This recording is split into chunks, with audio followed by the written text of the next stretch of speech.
This is Sexy Funny Raw, where we talk all about the world of sex, from dating and relationships to the adult industry itself, answering all the questions you weren't even brave enough to ask Google. What's up, guys? Welcome back to another episode of Sexy Funny Raw. I am your host, Silvia Saige, and joined with me, not in studio today, is a very exciting guest. Our next guest is a doctor of psychology. He is a certified clinical psychologist, a sex therapist, and author of the The Wonderfully Weird History and Science of Masturbation. Please welcome to the show, Dr. Eric Sprankle. Thanks for having me. Absolutely. I'm so excited. So I have a ton of questions, but let's start with the obvious. So why do you think people are so weird about masturbation? There's a lot of reasons. I tend to go a little hard on religion, so let's just point our fingers there, because that's a big culprit. It's not the only culprit, but it's a big one, and it lays the foundation even for people who aren't religious. It exists in our culture of like, and it's not unique to masturbation either, and that's one thing I discovered throughout writing this book, especially looking at the religious angle, is that masturbation is just one of the 99.9% of sexual behaviors that you can engage in that the Pope frowns upon. And so sometimes it just gets extra attention because what one physician mentioned back in the 1800s was that it's a doubly abominable act, meaning that it's not just a sin against God, it's also a sin against your own body. And so that's why masturbation can sometimes get a little bit more attention than, say, outside of marriage, anal sex, or 69ing. All are considered like sexual sins, but masturbation sometimes gets a little bit more attention because it's literally sinning at your fingertips. You can do it whenever you want. So that's a big driver of sexual guilt, shame, embarrassment, misunderstanding, pseudoscience, is that we're taught pretty early on that it's sinful. I was raised religious myself, and I have a true fear of God growing up. And I always tell people I didn't masturbate until I was 19 because I had the true fear that God was watching down on me and he was going to watch me. And it was the most sinful thing I could think to do. So yeah, I 100% believe that to be true. So kind of sad that we do this to people. We do. Yeah. And it takes a while to like shed that off. You know, I grew up Catholic, but I can't recall a single homily that mentioned sex, let alone masturbation. But you're just kind of built or grew up in kind of a Catholic guilt. I'm doing something wrong. I'm going to be punished. And it's just kind of an abstract, vague discomfort that you're walking around throughout your life. And sexuality can certainly be incorporated into that. And it takes a lot of work to kind of, shed that extra baggage. It does take time to do that. So you have done a lot of work with specifically semen retention. Yeah. So can you tell our audience who may not understand what exactly does that mean and how and where is it practiced? Sure. Yeah, I envy your ignorance if you have no idea what semen retention is because it's so stupid. But I had to devote an entire chapter to it because that's largely where this book originated from, some of the things I was seeing online around semen retention. And it's this belief that's rooted in Taoism. It's rooted in traditional Chinese medicine, Hinduism. So it's very, very ancient, Eastern. And then it's been kind of co-opted and adapted into kind of Western thought. And by various groups too. It's definitely part of like kind of alpha male gym bro culture now too, of how to get the best gains. You also have to like not ejaculate, so you have to retain your semen. So that's essentially what it means. Semen retention is retaining your semen by not ejaculating. And there's some debate over, well, can you ejaculate during partnered sex or is it just masturbation? Some say, no, any kind of ejaculation is bad for you. Others will have like this weird mental gymnastics of how an ejaculation into a vagina treats your body differently than an ejaculation into a Kleenex. It's pretty much all the same. Your body doesn't care. So sometimes it's just an anti-masturbation message. But they think by abstaining and keeping all that semen inside your body. The semen then is going to go to different parts of your body and nourish your body in ways that can increase your testosterone, get you the better gains in the gym, have you excel intellectually, allow you to meet women and get girlfriends and have sex and all these magical superpowers. And it's all bullshit. Right. So what do you tell somebody when they think that, when they have this thought of if I lose my semen, I lose my testosterone? What do you tell these people? Well, first I tried to be a little Socratic with it and just ask questions and, it's setting them up a little bit. And this is actually, again, part of that origin story because I did this with somebody who was commenting on my post on Instagram. I was just very curious of like how they can believe this and what do they actually think is happening to their body? Because it's a lot different from taking it from like a Taoism perspective where it's very abstract. Energy is kind of going from your seminal vesicles up your spinal cord and into your brain to help you with like mental tasks and stuff like that. But very abstract, not very specific. It's more spiritual in nature. But these guys were saying specifically, like, this is causing social anxiety if you ejaculate. It's causing depression, a decrease in testosterone, things that are measurable. And so I wanted to know, like, well, how well versed are they in the mechanics of this and the mechanism of action? So by not ejaculating or by ejaculating, walk me through what you think is happening with your body. And that's where you can really see, oh, they're very ignorant about how bodies actually work and what semen actually does, and the nutrients that are in semen doesn't serve the host body. It's designed to serve the sperm cells specifically. All the nutrients are a trivial amount for a human body. So you see all these things where it's like, okay, you kind of understand what they're getting at, but they're just very, very misinformed. And you can start pointing that out that actually, no, that's not how ejaculation works. It's not drawing at all on these neurotransmitters. It doesn't impact this hormone at all. Sometimes you have to correct a lot of their misunderstandings of a research paper that they read and think that, oh, this is proof. I have a citation. It's like, Right. well, some scientific literacy has to go into this. These papers aren't meant to be read by the lay public. They're meant to be read by other scientists. So there's a lot of jargon in there, and there's a lot of things that are, confusing. So kind of walking them through of like, no, this is what this article is actually saying, and it's not what you think it is. So it's a lot of like corrections. But the problem is that all those things are just confirming their belief that masturbation is bad. Right. So emotionally, that doesn't do anything to alleviate their masturbation guilt and shame. That's there. You can like intellectually spar with them for a long time and maybe get them to see that what they're reading isn't like 100% accurate of what they're thinking it is, but they still have masturbation guilt. And that's what's really driving this. But isn't there medical proof in the opposite direction that in fact that masturbation can be good for them? Yes and no. I always qualify that with most of those studies are correlational. Okay. That it's not necessarily establishing causal, direction of like, yes, you masturbate and you're going to have this impact. A lot of it is just based on self-report. There are mechanisms of action that could explain why having an orgasm, whether it's through masturbation or partnered sex, could help alleviate pain, can help decrease stress, can help with sleep, things like that.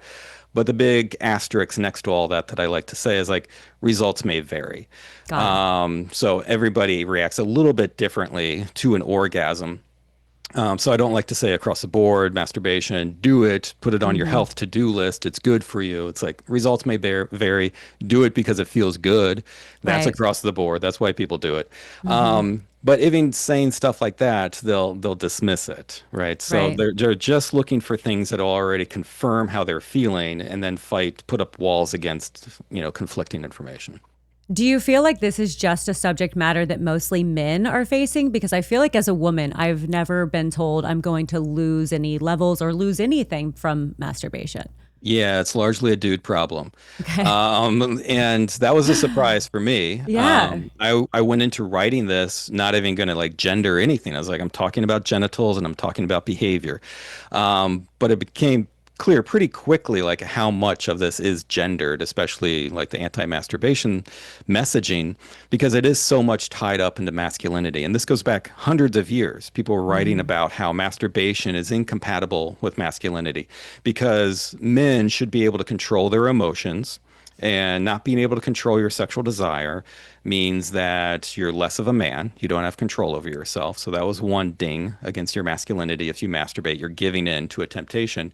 And the Mm. other belief is more pseudoscience of that if you masturbate as a man, physically, it literally feminizes you.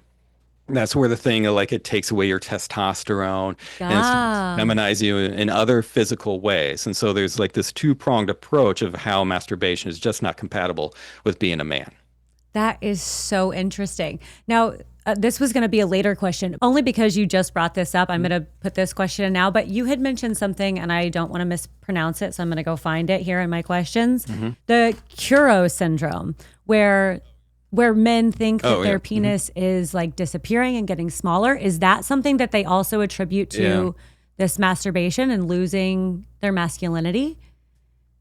I try to make that argument slightly in the book. The book's not, I didn't write it like as a clinical book or anything like that. I've done talks on that since of masturbation kind of masquerading as disease, and I contextualize it as essentially a somatoform disorder. Now, the one that you're speaking of, Koro syndrome, Koro. yeah. Yeah, that's a belief. It's a cultural bound belief, as it's known, because it only exists in certain cultures. In this case, in parts of Asia, a belief that yeah, your penis is going to go away. There's also one called DOT. I've heard it's pronounced DAT too. It's DHAT. Yeah. And that's the belief that you're losing semen and your body is negatively being impacted by that, by depression, by anxiety, weakness, fatigue.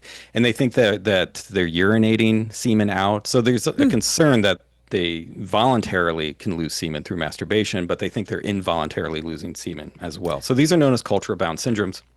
And I've argued in talks to clinicians over the past year that I don't think it's very culture bound because at the core of it is this fear of ejaculation and what it's going to do to my body.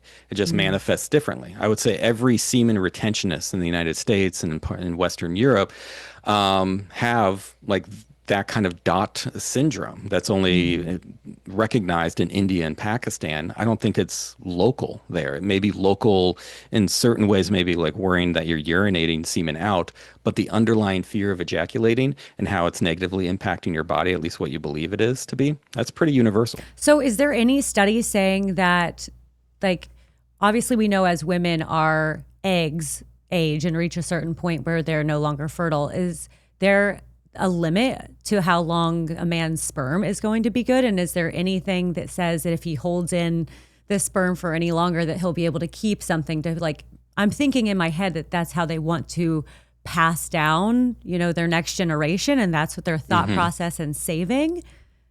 But I don't know if there's any medical research that even backs that up for men.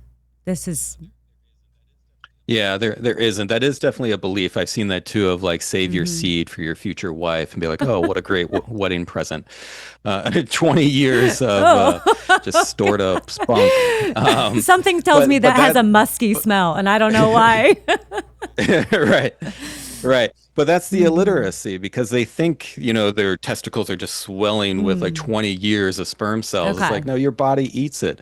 Okay. It reabsorbs it. It's old sperm Interesting. cells die. And your body's, it's like saliva. It constantly keeps regenerating. And you want the newer sperm cells. You don't want sperm cells that you made back in the 80s. Those have long passed.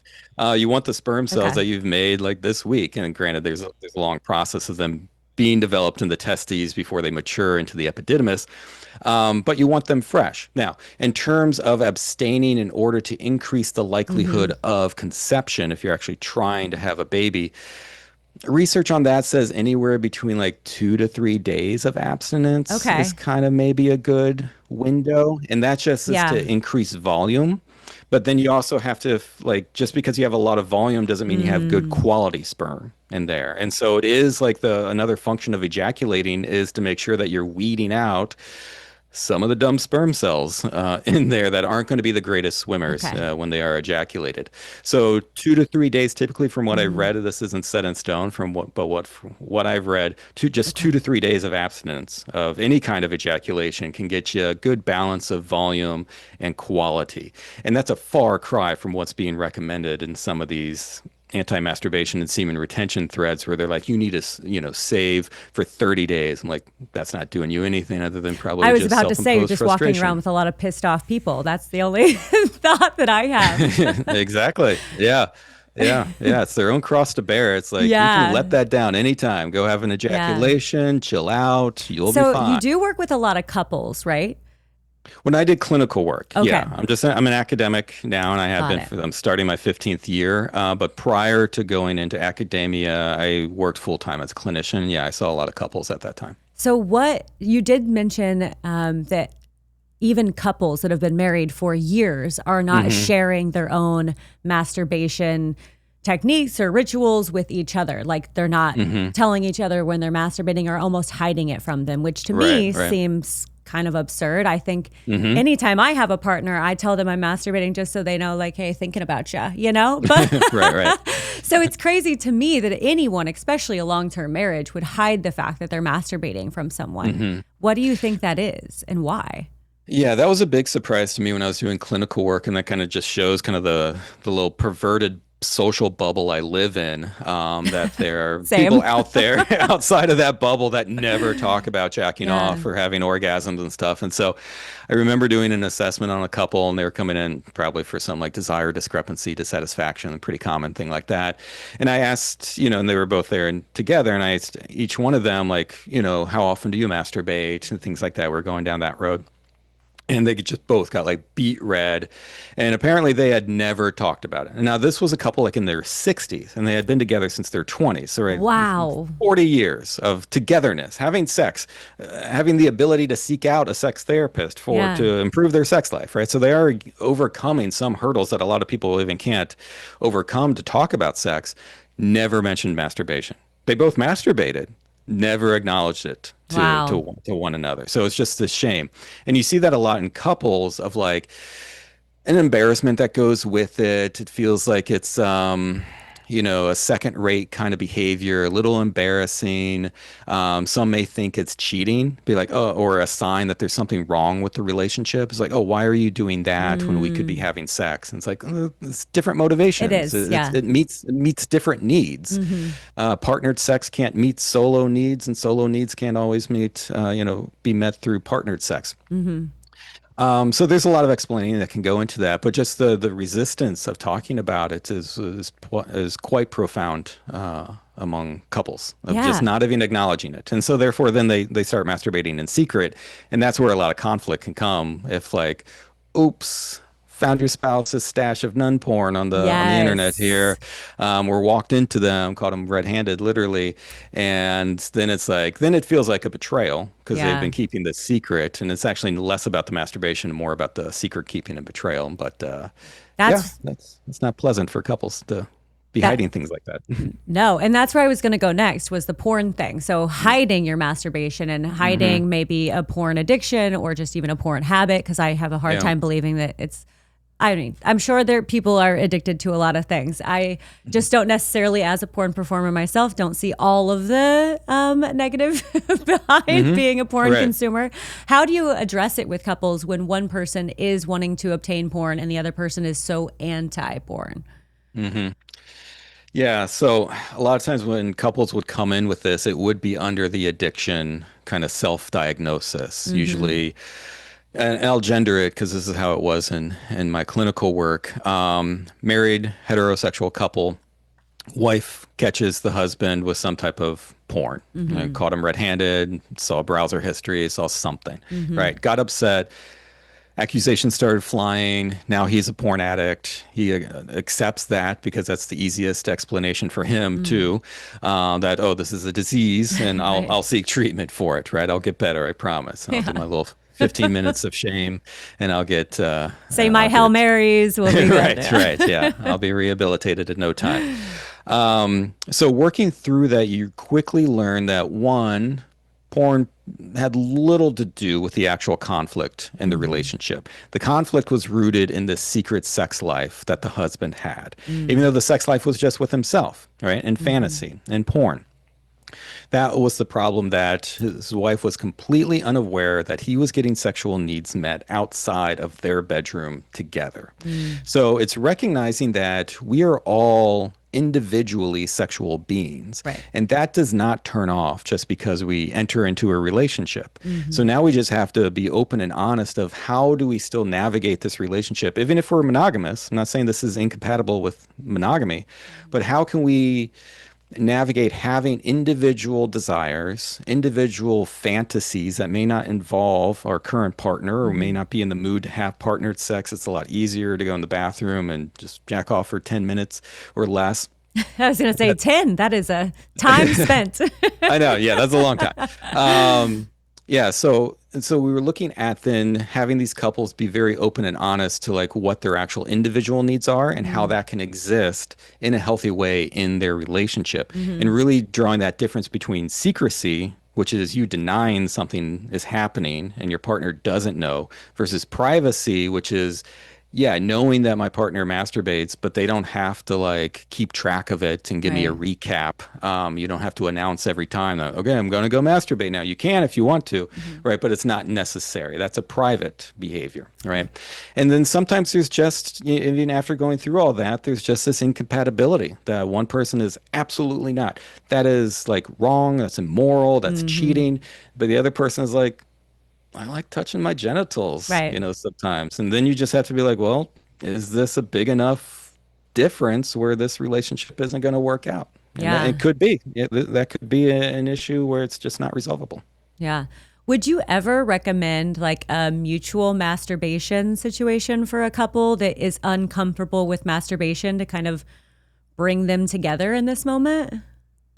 I would probably recommend that more for increasing partnered sexual satisfaction because that creates a lot of vulnerability Okay. to masturbate in front of your partner because you're doing things that you know you like. Mm-hmm. And like, here, let me show you what this actually looks like on me. And it may be a little bit different than the performative aspects of like partnered sex where you feel like sometimes you have to put on a little show and be like, no, when I masturbate, it No is not a thrills. show. Yeah, Yeah. it is not a show. I'm not opening up for the camera here. This is face down, buried into the pillow and grinding. It is not pretty looking, but this is what gets me off, that kind of Mm-hmm.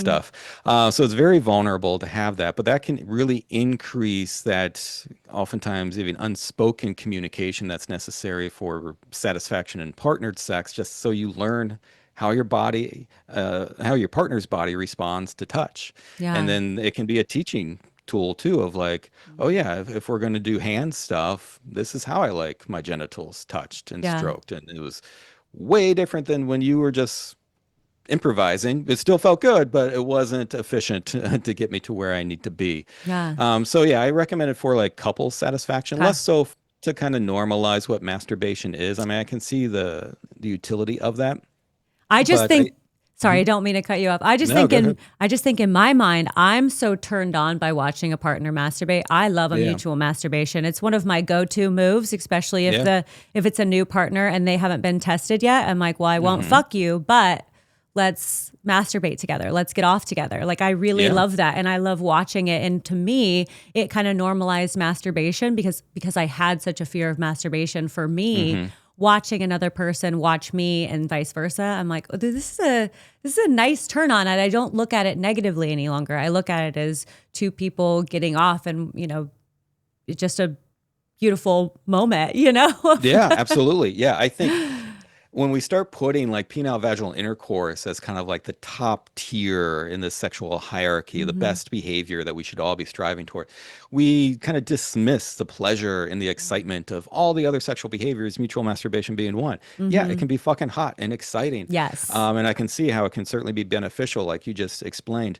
The only thing that I would caution people with that, because I hear this with porn when people are like uncomfortable with their partner watching porn. It's like, why don't we just watch it together? Mm. Is that this belief that it only can be a couple's activity. And so Mm. as long as we can still respect that masturbation can be done alone, Hmm. watching porn can still be done alone. It's like, Hmm. yeah, sure. Enjoy it together too, but know that these things are okay to be done alone as well.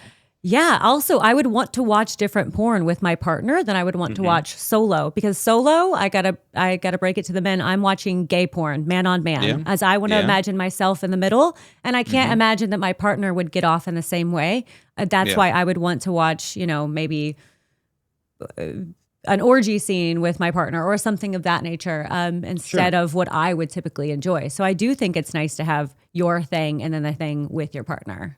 Yeah, and that's like anything else, like watching Netflix. You're going to watch Right. something different when you're alone, be like, yeah, this is just for me. My Yeah. partner's going to hate this, but I love this. Versus Yeah. watching something together. It's a little bit more of a compromise, something we both can enjoy. Yeah. So we've had such an open conversation about this. Why is it, do you think, that so many cultures, I mean, all around the world, put so much fear and shame around the simple act of ejaculation? What do you think that is? Yeah, I mean, go full circle. Religion is a big part of that. And what, I'm not a theologian, but it was pretty clear of like what the objection is within that vein. And it is just this basic belief that God's purpose for your genitals is just to express marital love in the hopes of procreating. And that's it. And that's across a lot of religions. And any sexual behavior that deviates from that is going to be looked as a sin. And then socially, culturally, we're going to have like stigma and taboo attached to that. And now with the health movement that started in the late 1800s, early 1800s rather, that now started thinking that these sins now can cause physical harm to your body in the form of disease. Now we have that to contend with as well. So it's not just a sin, it's also causing disease. All of it's bullshit. You don't have to accept that. It's just a moment of pleasure that's very, very mostly inconsequential. Certainly not going to destroy your body or destroy civilization. So it's just like, have fun with it. Yeah. I think the opposite might be true. People not masturbating might destroy our civilization. Yeah, there's some pent up rage in there. Okay, one last question. This one's basically just for me because I am the queen of masturbation myself. I love a good vibrator. And I have heard this time and time again from so many different people, is that women using a vibrator will desensitize a woman's clit. Will that actually happen? And is there any science behind that? Yeah, there's not. The short answer is no. And that's the only thing that where like women definitely come into this equation of anti-masturbation messaging and things like that as the vibrator thing, right? True. Right. But what's interesting, it has to always deal with men. Usually that is brought in because men fear that they're going to be replaced by vibrators or that they're not going to enjoy, women aren't going to enjoy, fucking anymore with men because they can't compete with vibrators. And it's like, yeah, you can't compete with vibrators. Your dick doesn't vibrate. So it's not even a fair competition. But there's hopefully more to you than just penile stimulation that you can offer somebody even during sex. So I think people are a little insecure about that. But getting to your question, unless you're like really cranking up really hard on a magic wand right on the clitoris, you can get temporary numbing, just like riding a bike for too long. You can hit a nerve a certain way and get a little temporary numbness to it or tingling. That's normal. That's just overuse of something. Permanent damage, desensitization over the long term, no. What you're actually doing is learning how your body best responds to touch. You're learning the most efficient way to get off and to reach orgasm, and that's great. And that may not translate to what's happening with a partner. And I think that's the other thing where people feel like their vibrator is damaging them because partnered sex doesn't give them the orgasms that a vibrator alone can. Yeah. And that's not the vibrator's fault. That's more of a dynamic going on with the partners. I love it. I always tell partners it's not your competition. Like we're all here to have a great time together. And anytime I bring out a vibrator with a new partner, I see the look in his eyes of like terror. And he's like, oh God, like this is what I'm competing with. And I say, we're not competing. We're all in this together. And usually by, a few minutes in, they're like, oh, no. Like I'll come and I'm like, okay, I'm done with the vibrator. Like, don't want to intimidate you. And he's like, no, bring the vibrator back. Bring it back, I like it. Put it on my balls. And I'm like, okay, see, it's a win for everybody. We just had to test it out. Yeah, it's a teammate. It's not a competitor. Thank you. I agree. It's like just, if you were a farmer all alone in the field, wouldn't you want to plow? Absolutely. It would just help you through. We have opposable thumbs for a reason. We're tool makers. We're tool users. Yes. Let's use them. Yeah, I love it. Thank you so much for answering all of my questions. I hope it wasn't too much. If you have anything you want to promote, by the way, you have any new books coming out, any seminars you need to promote, please do so. Just the book, DIY, The Wonderfully Weird History and Science of Masturbation. You can find it wherever books are sold. I'm online, social media, Instagram and Twitter at Dr. Sprankle or drsprankle.com. I love it. And you do have quite the following. I was like, oh my goodness, look at this. do, Yeah, you're Not killing. bad for a professor at a medium-sized state university. No, you're killing it out there. Thank you so much for doing the show. I learned Thank you. so much, so I really appreciate it. And I'm sure our viewers will as well. Great. My pleasure. All right, guys, if you like what you saw today, go ahead and click that subscribe button. And until next time, adios.